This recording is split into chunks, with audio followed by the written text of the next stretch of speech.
ऐसी कौन सी चीज है जो हमारे पास तो रहती है मगर हम उसे पहचान नहीं पाते हैं। नमस्कार, जय श्री राधे, जय श्री कृष्णा। दोस्तों, आज हम कहानी में जानेंगे कि कौन सी चीज है जो हमारे पास तो रहती है मगर हम उसे पहचान नहीं पाते हैं। दोस्तों, किसी ने बड़े कमाल की बात कही है कि अच्छे समय से ज्यादा अच्छे इंसान से रिश्ता रखिए, क्योंकि अच्छा इंसान अच्छा समय ला सकता है। दोस्तों, आज की कहानी कुछ ऐसी ही है। दोस्तों, कहानी में आगे बढ़ने से पहले मैं आपसे एक निवेदन करना चाहता हूँ।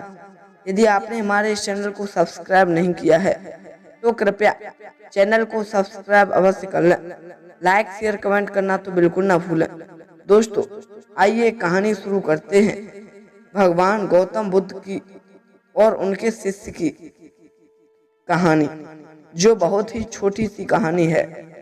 दोस्तों, एक बार भगवान गौतम बुद्ध के मठ में यह नियम था कि जब भी उनका कोई शिष्य बौद्धत्व को प्राप्त हो जाता था तो उससे कहते थे कि एक दिशा में चले जाओ और उसमें जाकर के वो जगह बताते थे, वहां जाओ और जाकर के रहो और आसपास के लोगों का ज्ञान बांटो। उनकी जो आत्मा है उसको जागृत करो, उनकी चेतना को जागृत करो, प्रयास करो उन्हें सद्मार्ग पर लाने का।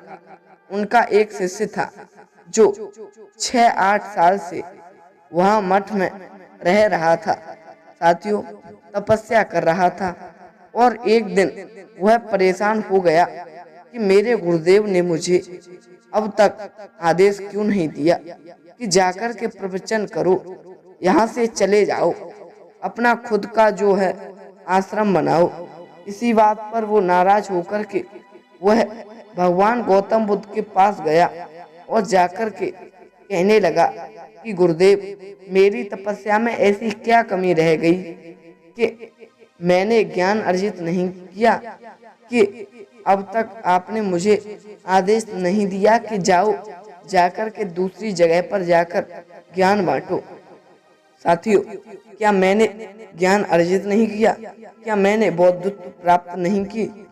गौतम बुद्ध ने उससे कहा कि सुनो, तुम्हें थोड़ा और समय लगेगा, यही समय बिताओ, यहीं पर समय बिताओ।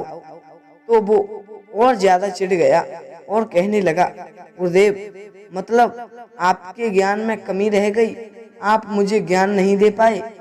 भगवान गौतम बुद्ध को लगा कि अब यह समझेगा नहीं, इसीलिए गौतम बुद्ध ने कहा, ठीक है, कल सुबह पूर्व दिशा में गांव है, वहां जाना और वहां से भिक्षा लेकर के वापस आना। पूरा दिन वहीं बिताना और कोशिश करना कि वहां के लोगों को थोड़ा ज्ञान बांटने की, और मुझे आकर के बताना कि अनुभव कैसा रहा। वह शिष्य बड़ा खुश हुआ।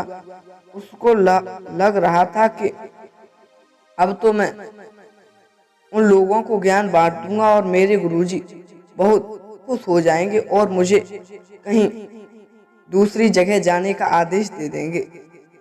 साथियों, अब तो बात बन गई, अब तो मुझे आदेश मिल गया।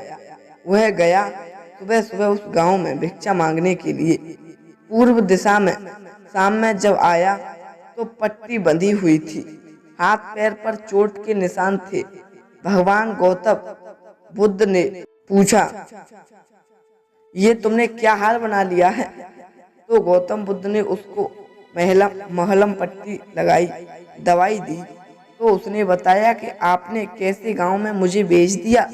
वहां पर जब मैंने भिक्षा मांगी तो लोग मुझे गालियां देने लगे, भगाने लगे, डांटने लगे, दुत्कारने लगे। एक व्यक्ति ने बस मुझे वहां पर भिक्षा दी और उसने भी जमीन पर फेंक करके भिक्षा दी और कहा कि ले जाओ इसको इतने बुरे गांव में जहां लोग अज्ञानी हैं, उनके पास आपने मुझे भेज दिया कि ज्ञान बांटो। आप मुझे कल किसी और गांव में भेजना, मैं जाकर के ज्ञान वहां देकर के आता हूँ। भगवान गौतम बुद्ध मुस्कुराए। उन्हें तो पता था कि कुछ कर नहीं पाएगा। अगले दिन उससे कहा कि ठीक है, तुम कहीं और चले जाना, लेकिन एक दिन के बाद जाना। एक दिन और आश्रम में मठ में रुके रहो। अब की बार उन्होंने अपने किसी दूसरे शिष्य को उस गांव में भेजा जहां इसको भेजा था, और शाम में जब वह शिष्य आया तो उसकी भी वही हालत थी। उसकी भी जो है खस्ता हालत थी, हाथ पैर में चोट लगी हुई थी। भगवान गौतम बुद्ध ने पहले वाले शिष्य के सामने दूसरे से पूछा कि क्या हुआ, क्या? तो उसने कहा, प्रभु आपने जिस गांव में मुझे भेजा वहां के लोग बड़े भोले भाले हैं, भिक्षा दे ही नहीं रहे थे। एक व्यक्ति ने मुझे जमीन पर फेंक करके भिक्षा दी, मैंने स्वीकार कर ली और उसे आशीर्वाद दिया कि तुम्हारा कल्याण हो। तो चौंक गया वो और मुझसे कहने लगा कि आप गजब इंसान हैं, आपको मैं जमीन पर फेंक करके भिक्षा दे रहा हूँ और आप मुझे कल्याण का आशीर्वाद दे रहे हो। तो मैंने उससे कहा कि मैं तो अपना कर्तव्य निभाऊंगा, आप भी बड़े दानी हैं, आपने कम से कम मुझे दान तो दिया, तो मेरा फर्ज बनता है कि मैं आपको आशीर्वाद दूं, कल्याण हो आपका। ऐसा कहने का उसके बाद मैं वहां से निकल रहा था तो मैंने देखा कि एक बच्चा उस गांव में बीमार था। मैं जंगल में गया और वहां से जड़ी बूटी लाने के लिए जब मैं आ रहा था तो जंगल के लोगों ने मुझे कबीले वालों ने पकड़ लिया और कहने लगे, जड़ी बूटी कहाँ ले जा रहे हो? मैंने उनसे निवेदन किया, विनती की कि मुझे छोड़ दो, एक छोटे बच्चे की मदद करनी है, उसके लिए दवाई ले जा रहा हूँ। तब जाकर उन्होंने मुझे आने दिया।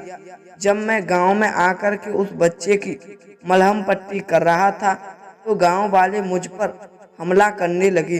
तब उस एकमात्र दानी व्यक्ति ने, जिसने मुझे जमीन पर फेंक करके भिक्षा दी थी, उसने गांव वालों को रोका और कहा कि यह ठीक व्यक्ति है, इसको काम करने दो। जब मैंने जड़ी बूटी लगाई तो बच्चा ठीक हो गया। पूरे गांव वाले जो हैं मेरे लिए तालियां बजाने लगे और कहने लगे कि कल फिर आइएगा, गुरुदेव मुझे कल फिर उसी गांव में भेजिएगा। बड़े भोले वाले लोग हैं, समझते नहीं हैं, बस प्यार बहुत है। अब की बार प्रयास करूंगा थोड़ा और प्यार उन तक पहुंचाने का, थोड़ा और ज्ञान उन तक पहुंचाने का।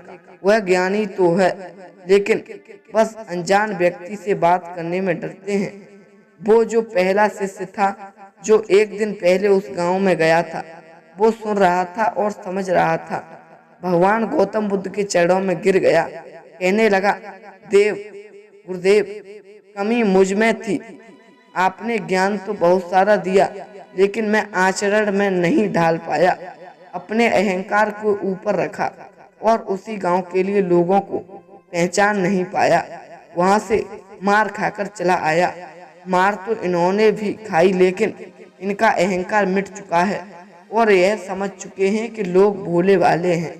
हमें उनसे अलग तरीके से व्यवहार करना होगा, अपने ज्ञान को आचरण में ढाल करके पहुंचाना होगा।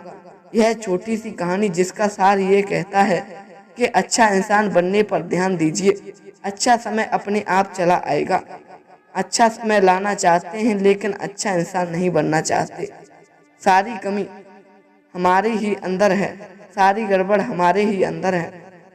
दोस्तों, तो आप समझ गए होंगे कि वो कौन सी चीज है जो हमारे अंदर छुपी होती है मगर हम उसको परख नहीं पाते हैं। दोस्तों, वो होता है हमारा ज्ञान। हमारे अंदर ज्ञान तो होता है मगर हम उसका सही इस्तेमाल नहीं कर पाते हैं।